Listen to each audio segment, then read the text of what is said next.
الحمد لله نحمده ونستعينه ونستغفره ونعوذ بالله من شرور أنفسنا ومن سيئات أعمالنا من يهده الله فلا مضل له ومن يضلله فلا هادي له وأشهد أن لا إله إلا الله وحده لا شريك له وأشهد أن محمدا عبده ورسوله أما بعد فأعوذ بالله من الشيطان الرجيم بسم الله الرحمن الرحيم وقال الله عز وجل وقالوا اتخذ الرحمن ولدا لقد جئتم شيئا إدا تكاد السماوات يتفطرن منه وتنشق الأرض وتخر الجبال هدا أن دعوا للرحمن ولدا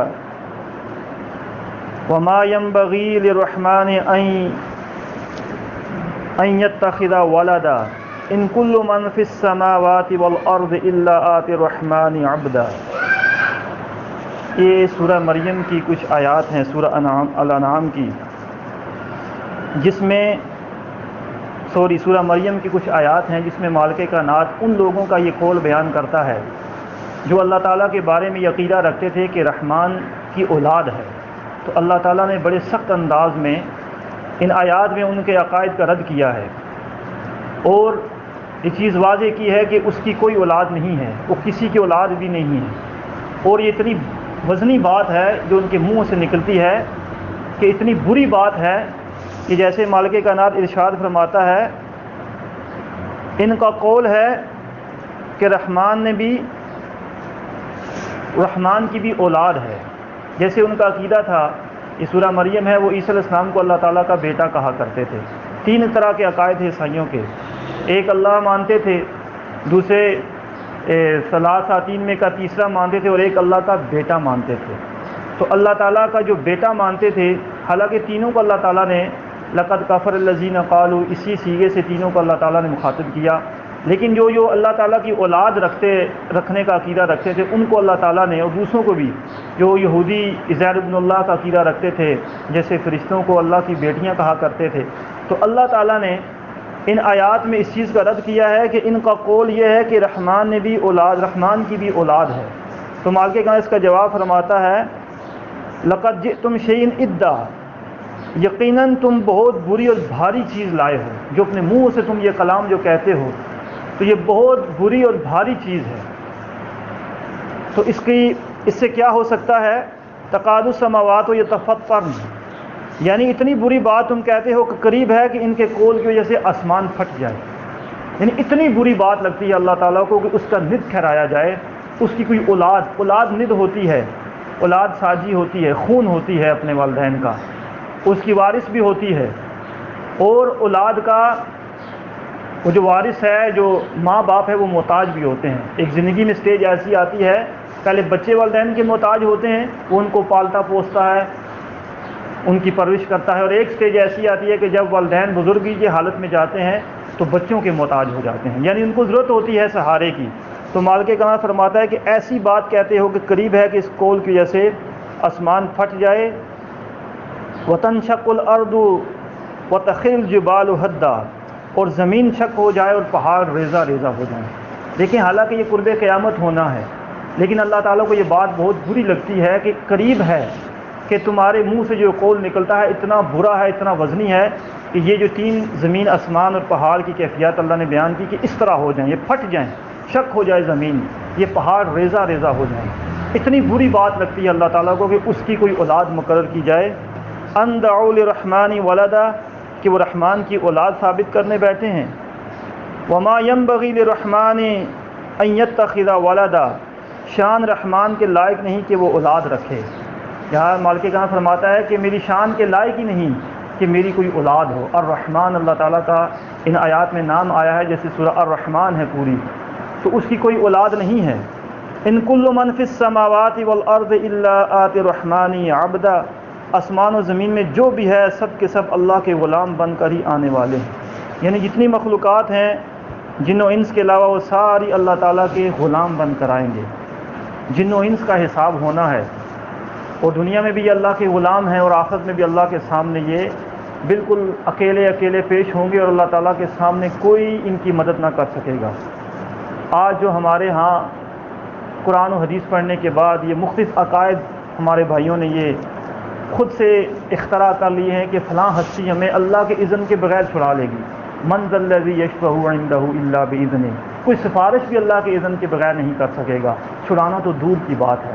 ہاں جس کا ایمان عقیدہ صحیح ہوگا اس کی شفاعت اللہ کے اذن سے رسول اللہ صلی اللہ علیہ وسلم ضرور فرمائیں گے، لیکن جبری شفاعت نہیں ہوگی کہ کوئی اللہ تعالیٰ کے ساتھ شرک کرتا رہے. جیسے رسول اللہ صلی اللہ علیہ وسلم کی حدیث ہے کہ آدم کا بچہ مجھے گالی دیتا ہے، اس کی گالی کیا ہے کہ وہ میری اولاد کا کہتا ہے کہ اللہ تعالیٰ اولاد رکھتا ہے، تو یہ اللہ تعالیٰ کو گالی ہے. تو ہمیں چاہیے کہ قرآن و حدیث کو ہم مطالعہ کرتے رہنا چاہیے. یہ توحید الوہیت جو ہے یہ بڑا وسیع مضمون ہے، اس کو سمجھنا چاہیے کہ اس میں خرابی ہوئی تو اس کے بعد آپ کا رسالت ایمان بھی قابل قبول نہیں ہے. یہ توحید و رسالت دونوں اور آخرت، یہ تینوں چیزیں جو ہیں یہ تینوں چیزیں ایک دوسرے سے جڑی ہوئی ہیں. یعنی کسی ایک میں بھی خامی ہوئی تو آپ کی دوسری دونوں چیزیں بھی زائل ہو جائیں گی. اگر کوئی بندہ توحید الوہیت میں بالکل صحیح ہے، توحید اسماء و صفات میں بھی، توحید ربوبیت میں بھی، لیکن رسالت میں وہ رسول اللہ صلی اللہ علیہ وسلم کو آخری رسول نہیں مانتا تو اس کی توحید بھی فارغ، اس کا رسالت میں ایمان بھی فارغ. لیکن اگر کوئی رسالت کے معاملے سے کلیئر ہے لیکن اللہ تعالیٰ کی توحید الوہیت میں وہ اللہ تعالیٰ کے آخری رسول صلی اللہ علیہ وسلم یا اللہ تعالیٰ کے نیک صالحین بندوں کو شریک کرتا ہے کسی بھی معاملے میں، تو اس کی رسالت پہ بھی ایمان اس کو فائدہ نہیں دے سکے گا. اور آخرت پر ایمان اس کا ایسا پختہ ہونا چاہیے کہ میں جو کر رہا ہوں مجھے اللہ کے سامنے اس کا جواب دہ ہونا ہے. اور کل جس سے اللہ تعالیٰ نے پوچھ لیا نبی صلی اللہ علیہ وسلم کی حدیث کے مطابق، جس کی راویہ اماں عائشہ صدیقہ رضی اللہ عنہا ہے کہ من حسبہ ہلاکا، جس سے اللہ تعالیٰ نے حساب لے لیا، پوچھ لیا، وہ ہلاک ہو جائے گا. تو ہمیں قرآن و حدیث کا مطالعہ کرتے رہنا چاہیے. یہ توحید الوہیت اس کو سمجھنا چاہیے. اور اس کے بعد توحید ربوبیت ہے، توحید اسماء و صفات ہے، پھر رسالت کا درجہ ہے، وہ ہم سے کیا متقاضی ہے، رسالت کا ہم سے کیا متقاضی کرتی ہے. پھر آخرت ہے، ایمان ہے فرشتوں پہ، کتابوں پر ایمان ہے، اور اچھی اور بری تقدیر پر ایمان ہے. آج بہت سے لوگ ہیں جو اس کو بھی نہیں مانتے، تقدیر کے معاملے کو الجھا کر رکھ دیتے ہیں اور بہت سی طرح سے حدیثوں پر بھی حملے کرتے ہیں. بہت بڑے فتنے ہیں آج اس دور میں. تو ہمیں قرآن و حدیث کو ہمیں اپنا اوڑھنا بچھونا بنانا چاہیے. تو مالک کائنات سے دعا ہے کہ اللہ تعالی ہم سب کو توفیق دے قرآن و حدیث کو پڑھنے کی، سمجھنے کی، اس پر عمل کرنے کی. کمی کوتاہی ہماری اللہ معاف کرے. اللہم صلی علی محمد وعلی آل محمد کما صلیت علی ابراہیم وعلی آل ابراہیم انک حمید مجید.